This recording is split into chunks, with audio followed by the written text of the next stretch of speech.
Perhaps it was just a matter of time. For years, US presidents have pledged to recognize Jerusalem, a holy city for three faiths, as Israel's capital. But it was Donald Trump who finally did, igniting an outpouring of rage and violence.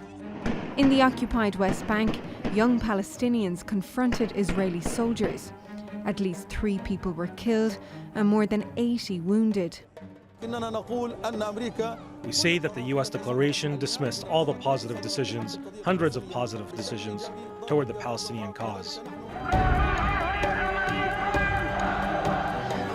And it was that Palestinian cause which was supported across the world.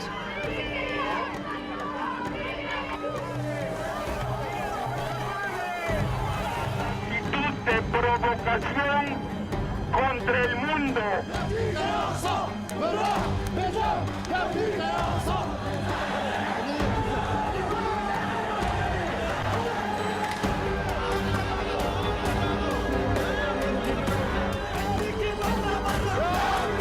But none of that support seemed strong enough to reverse Trump's decision.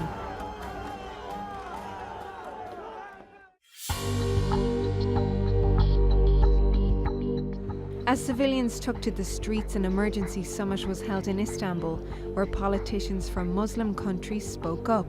The Organisation of Islamic Cooperation, which represents 57 countries and regions, as well as 1.6 billion people, was hosted by Turkey's president. Filistin devletini henüz tanımamış tüm ülkelere derhal Filistin devletini tanımaları çağrısında bulunuyor. Artık bizim nazarımızda Filistin devletinin başkenti Kudüs'tür ve öyle kalacak. He added that the US can no longer be any kind of peace broker between the two sides. Then it was the Palestinian president's turn to speak. إن إعلان الرئيس ترامب بأن القدس هي عاصمة إسرائيل وتعليماته بنقل سفارة بلاده إليها انتهاك صارخ للقانون الدولي والاتفاقات الموقعة. Abbas added that Palestine will also submit an application to the UN Security Council and UN General Assembly asking for full membership. But the fear is that no amount of international intervention on paper can overturn what's happening in the Middle East or where it could lead to.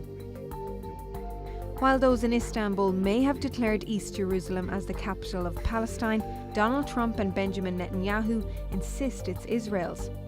And the line drawn between Israeli and Palestinians may now have become a permanent rift in the peace process. Vanessa Keneally, The Newsmakers. Joining me now from just outside Jerusalem is Alan Baker. He's the former Israeli ambassador to Canada. In Kuwait City is Salman Abu Sitta. He's the chairman of the Popular Conference of Palestinians Abroad. Gentlemen, thank you very much for joining us. Alan Baker, let me begin with you. So Trump made his decision and recognized Jerusalem as Israel's capital. The world reacted, and some recent reaction was a whole bunch of countries, the largest bloc of Muslim nations coming together here in Istanbul and calling on the world to recognize East Jerusalem as Palestine's capital. How do you feel about that? Well, I would have no problem with that, assuming that there is a state called Palestine. Any state is entitled to a capital, as is Israel.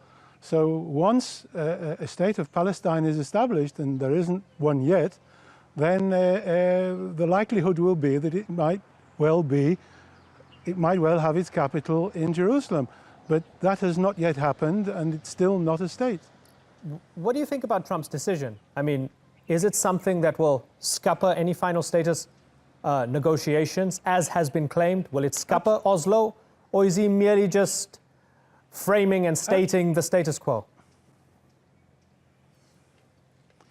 Well, I think he's basically stating the status quo, and in his declaration he specifies that nothing in what he's saying will prejudice the outcome of direct negotiations between the parties on the issue of Jerusalem, which is something that the parties agreed to in the Oslo Accords. Salman Abu Sitta, nothing that Trump did prejudices any final status negotiations. Do you believe that? Jerusalem is not the subject of negotiations at all. Jerusalem is Palestinian longer than London is English. Everybody knows that since I'm sorry to the Zionist settlers came from Europe to occupy Palestine during the British Mandate, there is many United Nations resolutions and committees which stated that Jerusalem is not Israeli. Even Israel, when it occupied West Jerusalem in 1948, that was in violation of international law, and that was in violation of the so-called Declaration of Independence itself, because Israel depended on so-called partition resolution of 181, and that doesn't give Israel presence in Jerusalem, Western Jerusalem, up to Lidda and Ramla. All this is occupied. West Jerusalem itself is occupied illegally in 1948. And of course, it goes without saying that in 1967, East Jerusalem is also illegally occupied by a plethora of United Nations resolutions, of Security Council resolutions, of the UNESCO, of the Geneva Convention, for the Geneva Convention. It's absolutely illegal, the presence of those Zionist settlers in let me bring in Alan Baker for a second. Okay, fair enough. Jerusalem. Okay, let me bring in Alan Baker here. Alan Baker, it's interesting as we've seen in the past. May I have a chance to respond? Certainly. I just want to, if it allow me to just frame a question after that. We've seen in the past week, we've had Israelis respond by saying, well, you know, Jerusalem's been our capital for 3,000 years. And we've had now in the past few days, many in the Muslim world saying, well, actually, Jerusalem's holy to us and it's ours first.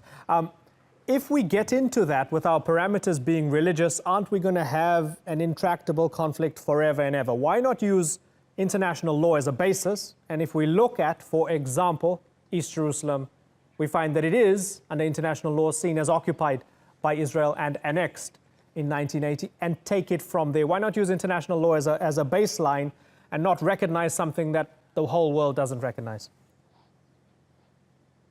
I agree with you absolutely. I think the gentleman who spoke a couple of minutes ago, he seems to be living in the past, and he seems to have completely forgotten that over the last 70 years there have been international developments. And one of these developments is an agreement between the PLO and the government of Israel that the issue of Jerusalem is on the negotiating table between them. Now, if he doesn't accept this, then he has his own problem. But this is a fact. And so the issue is an issue of international law and international practice. And once the Israelis and the Palestinians get back to negotiations, then it will be possible to deal with the issue of Jerusalem. Going back into the Bible and into history is all very well. And the Jews have certainly got very solid claims over the past 4,000 years, long before the Muslims arrived in this area. But this is not the issue here. The issue here is implementation of an agreement between the Israel and the PLO to negotiate the issue of Jerusalem, together with other issues like borders, settlements, refugees, security, etc., etc. Okay, so let me bring in another perspective here. I want to bring in Hugh Lovett in London. He's an Israel-Palestine project coordinator for the European Council on Foreign Relations. Good to have you on the program, Hugh. Things have flared up since Trump's recognition of Israel as Jerusalem as Israel's capital. We've seen across the Arab street, if you like, and across the Muslim world, a lot of people are very angry. Are we at a place that we've seen before, and are we going through a cycle, or are we at a dangerous place right now? Hi, and thanks for having me. So whenever we see these sorts of escalations on the ground, we hear people often rush to call this a new intifada, or to warn of an intifada breaking out. And I think, you know, there's often a case of crying wolf. And then so in this case, when one's looking at developments on the ground, I think it kind of stands in contrast to what we've seen over, say, what happened with the Haram al-Sharif and the Temple Mount and those metal detectors earlier this year. And in that case, we saw very much, I think, much more popular, grassroots-driven mobilization. I think obviously Haram al-Sharif is something that's very emotive to Muslims, but also to Palestinians. And there we saw an effort by Israel, but also, I think, by the regional states and perhaps also the PA to try to rein in those protests. Now, in this case, what we see with the reaction to Trump's declaration, I think is much more a top-down process where we've seen the political factions trying to mobilize protests. Right. So, I see the dynamics as slightly different in this case. Right, and looking at it top-down, Salman Abusitta, we've seen Mahmoud Abbas won't meet with US Vice President Mike Pence when he visits the Holy Land. Is that petty or principled? Clearly the Palestinians feel that the Americans aren't trustworthy enough, but why doesn't he just meet with the man? Allow me to respond to the Israeli lawyer who just spoke. I think his argument is wrong on both counts. The first count is that you cannot negotiate on inalienable rights. That's a fundamental principle. And Jerusalem is not negotiable. The other thing about Oslo. Oslo has been dead. It's killed by the Israeli apartheid system, which destroyed the West Bank. So that's out. Then when we talk about the Israeli Zionists, talk about Jews have been there 2,000 years ago, nobody will build international law on such religious considerations. First of all, this history is not founded. Secondly, most importantly, if they were here and left, we Palestinians never left our country. So we stayed all these years before these settlers came from Eastern Europe ghettos. Would you answer my question if you don't mind? When Mahmoud Abbas doesn't want to meet with the Americans, is that a good thing? Why should he? We know the whole story about the American policy. We have tried it for 26 years. It turned out to be not only honest, but dishonest broker on the side of Israel. It's very clear from all documents which are now publicly known that the United States position was to push the Israeli line and force it upon the Palestinians and threatening them with cutting of aid and various other punishments. Now it seems that Mahmoud Abbas had enough of that, and therefore we must go back to the basic rule, namely international law, which all civilized nations must adhere to. Okay, Alan Baker, let me ask you this question that many Palestinians want answered. They feel that Trump is siding with a military occupation here. So divorcing it from everybody's claims of history and so on and so forth, they look at military occupation that many live under in the West Bank, for example, right? And they see Trump as siding with the occupier, no more, no less, and that's why they don't trust the Americans. Would you have some sympathy for that perspective? Not at all. Mr. Abusitta is repeating many cliches that are no longer relevant, and I think the question that you asked is perhaps indicative of a real lack of understanding of the American position. The American position from the very beginning, and let me just quote a letter from President Jimmy Carter to President Sadat in 1978 after the Camp David Accords, when he said very clearly that the US position remains that the issue of Jerusalem and other issues regarding the territory have to be negotiated between the two parties. And now this has not changed. Now, Mr. Abusitta, I've been negotiating with Abu Mazen, with Mahmoud Abbas. I've been negotiating with Yasser Arafat, with Jibril Rajoub, with Saib Arikat, with all these people. And all these people have agreed to the fact that Israel and the Palestinians have to sit down and negotiate on Jerusalem. They acknowledge each other's mutual rights and the need to compromise on these rights. Hugh Levitt, who's likely to fill the gap of the Americans if, for example, the Palestinians don't want to talk to the Americans, they don't want the Americans to mediate at all? Hugh, who do we see coming in to fill that gap on the international stage? I don't see a situation in which the US will ever truly withdraw from the Middle East peace process.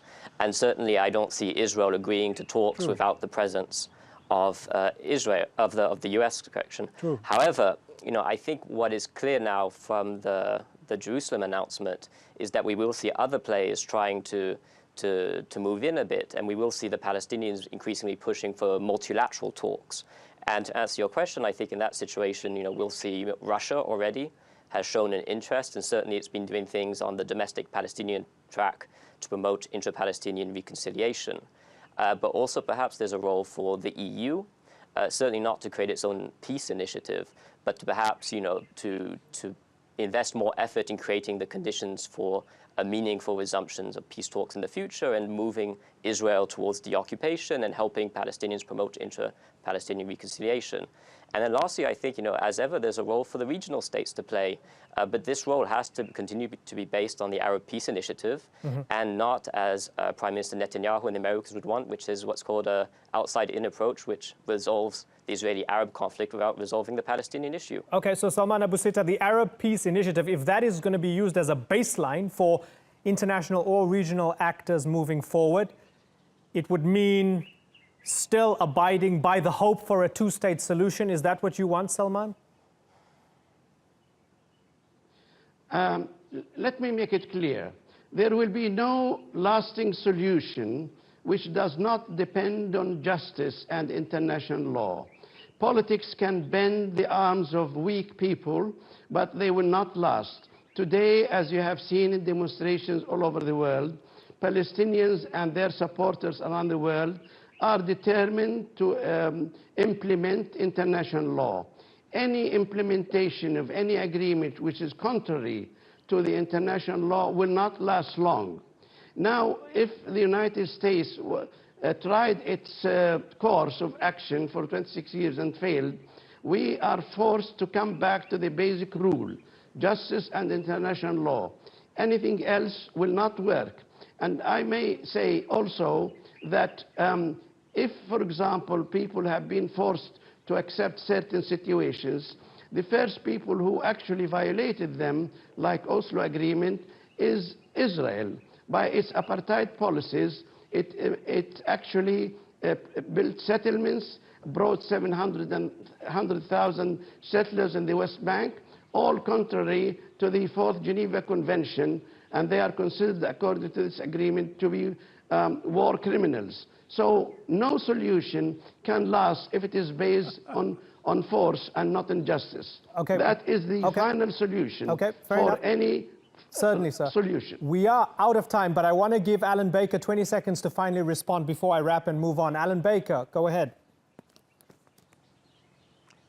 Listen, refusing to come back to negotiations or refusing to accept a third party that wants to be involved and to mediate is the antithesis of international law, because the whole idea of international law is to solve problems through negotiation and not through force and not through imposing solutions.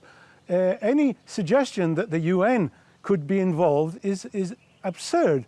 Nobody can expect the imposition and the prejudgment of issues that have to be negotiated. It takes two to tango, Mr. Abu Sitta. Not more than that, only two. And the two are the Israelis and the Palestinians.